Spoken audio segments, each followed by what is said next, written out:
Selamat pagi teman-teman semua, perkenalkan saya Yana Gustina Saragih, NPM 18135, Program Studi Manajemen, Fakultas Ekonomi dan Bisnis Universitas Bung Hatta.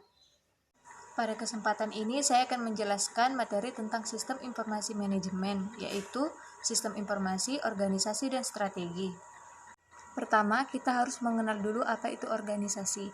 Organisasi adalah struktur formal, stabil yang mengambil sumber daya dari lingkungan dan memprosesnya untuk menciptakan hasil. Atau dengan kata lain, organisasi adalah wadah untuk melakukan suatu pekerjaan berdasarkan tujuan yang ingin dicapai. Sedangkan sistem informasi adalah kombinasi dari teknologi informasi dan aktivitas orang yang menggunakan teknologi itu untuk mendukung operasi perusahaan dan manajemen di perusahaan. Sistem informasi dan organisasi saling mempengaruhi satu sama lain. Sistem informasi dibuat oleh manajer untuk melayani kepentingan perusahaan. Pada saat yang bersamaan, organisasi harus waspada sekaligus terbuka atas pengaruh yang akan dihasilkan oleh informasi terhadap manfaat dari teknologi baru. Maksudnya di sini adalah sistem informasi bisa mendatangkan dampak baik dan dampak buruk bagi perusahaan.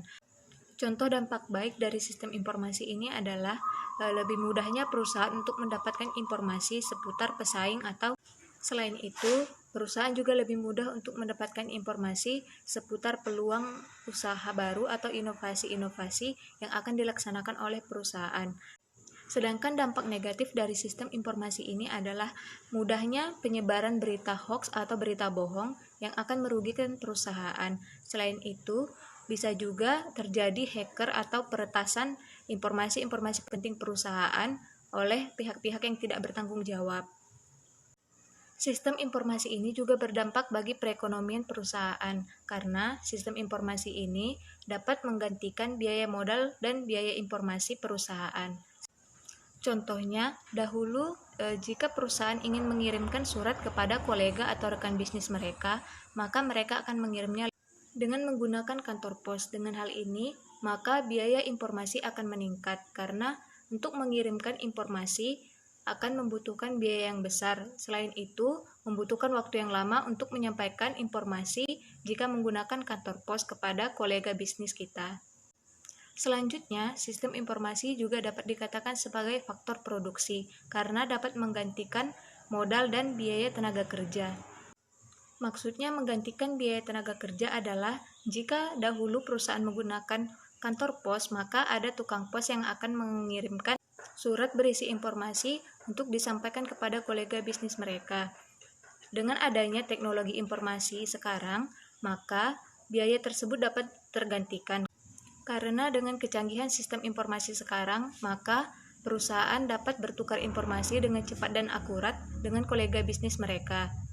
Baiklah, berikut saya akan lampirkan video singkat mengenai peran strategi sistem informasi manajemen.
Dari video tersebut, dapat kita simpulkan bahwa peran strategi sistem informasi manajemen sangat berpengaruh bagi keberlangsungan perusahaan. Oleh sebab itu, sistem informasi manajemen harus kita laksanakan dan kita jalankan di sebuah perusahaan agar roda perusahaan dapat berjalan dengan baik. Selanjutnya, saya akan menjelaskan model daya kompetitif dari Michael Porter. Model daya kompetitif yang dibuat oleh Michael Porter adalah digunakan untuk memahami keunggulan kompetitif dari sebuah perusahaan. Model ini menyajikan gambaran umum tentang suatu perusahaan, pesaingnya, serta lingkungan di sekitar perusahaan tersebut. Dalam model ini, terdapat 5 daya kompetitif yang dianggap menentukan nasib suatu perusahaan. Yang pertama adalah pesaing tradisional, yaitu setiap perusahaan berbagi pangsa pasar dengan pesaing lainnya, yang secara terus-menerus merancang cara baru yang lebih efisien dalam memproduksi, memperkenalkan hasil produksi, dan layanan yang menarik minat konsumen. Yang kedua adalah pendatang baru di pasar. Perusahaan baru memiliki beberapa keuntungan, yaitu mereka tidak terikat oleh peralatan maupun sumber daya yang sudah usang. Yang kedua, mereka sering membayar pekerja yang lebih mudah dengan biaya yang lebih ekonomis dan biasanya lebih inovatif. Yang ketiga, mereka tidak merasa terbebani merek yang lama dipakai dan memiliki motivasi tinggi ketimbang pemain lama dalam industri tersebut. Selain keuntungan tersebut, terdapat juga beberapa kelemahan dari pendatang baru di pasar. Salah satunya, mereka bergantung pada pihak luar untuk mendanai peralatan dan sumber dayanya yang baru, yang bisa saja harganya mahal. Tenaga kerja mereka hanya memiliki sedikit pengalaman dan merek mereka jarang dikenal oleh konsumen. Yang ketiga adalah produk dan jasa pengganti atau produk substitusi, yaitu teknologi baru selalu menciptakan produk-produk pengganti sepanjang masa.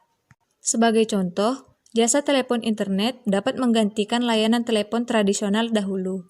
Dengan demikian, semakin banyak barang dan jasa pengganti di bidang industri yang Anda geluti, maka semakin kecil kemungkinan Anda mengendalikan harga dan semakin rendah tingkat keuntungan yang akan didapatkan.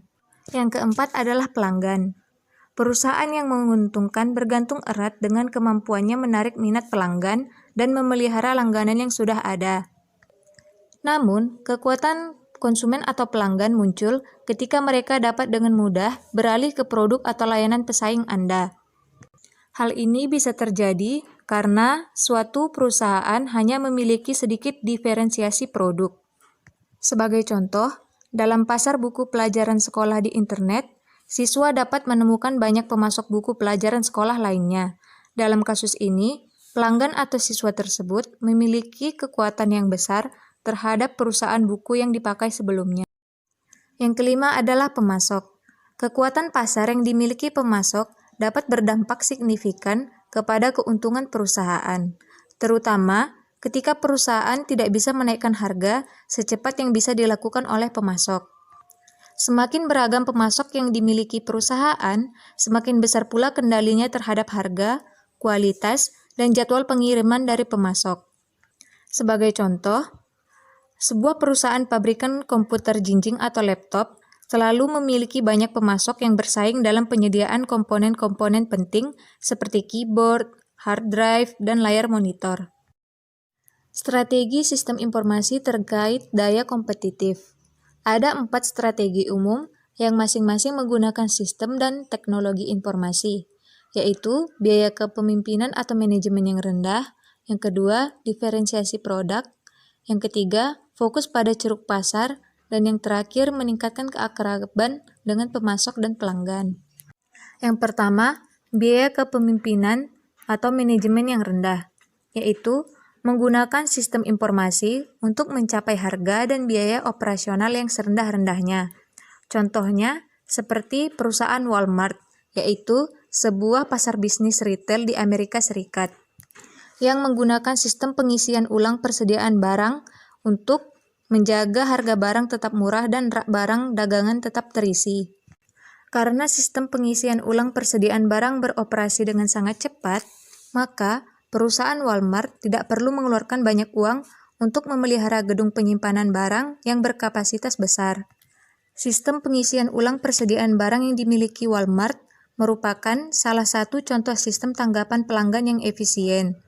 Sistem yang efisien tersebut secara langsung menghubungkan antara perilaku konsumen kepada distribusi dan produksi serta rantai persediaan. Yang kedua adalah diferensiasi produk, yaitu menggunakan sistem informasi untuk menciptakan produk atau layanan baru atau mengubah secara signifikan keyakinan konsumen dalam menggunakan barang atau jasa yang kita miliki sekarang.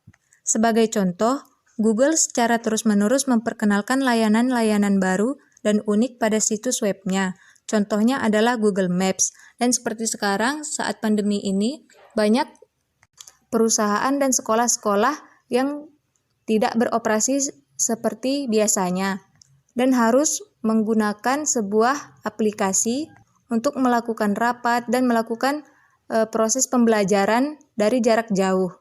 Nah, dengan situasi ini, Google tetap melakukan diferensiasi produk dengan menciptakan sebuah aplikasi yang bernama Google Meet untuk mempermudah proses belajar mengajar dan proses keberlangsungan perusahaan dengan baik.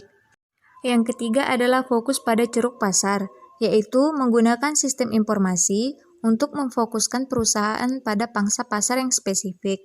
Layani pangsa pasar yang sempit ini lebih baik daripada pesaing-pesaing Anda. Sistem informasi mendukung strategi ini dengan menghasilkan dan menganalisis data, guna disesuaikan dengan teknik penjualan dan pemasaran. Sistem informasi memungkinkan perusahaan menganalisis pola pembelian konsumen, selera, dan hal-hal yang disukai secara lebih jelas, sehingga perusahaan mampu mempromosikan kampanye iklan dan pemasaran secara fokus dan terarah.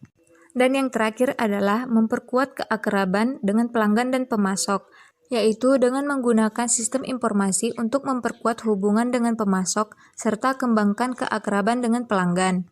Misalnya, sebuah perusahaan membuat sebuah situs web untuk menampung semua keluhan atau hal-hal yang menyebabkan konsumen kecewa terhadap produk kita.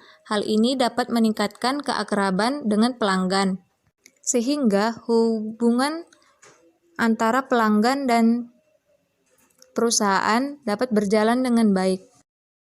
Baiklah, sekian hasil presentasi dari saya. Mohon maaf bila banyak kesalahan dalam penyampaian atau dalam penjelasan materi. Akhir kata saya ucapkan terima kasih.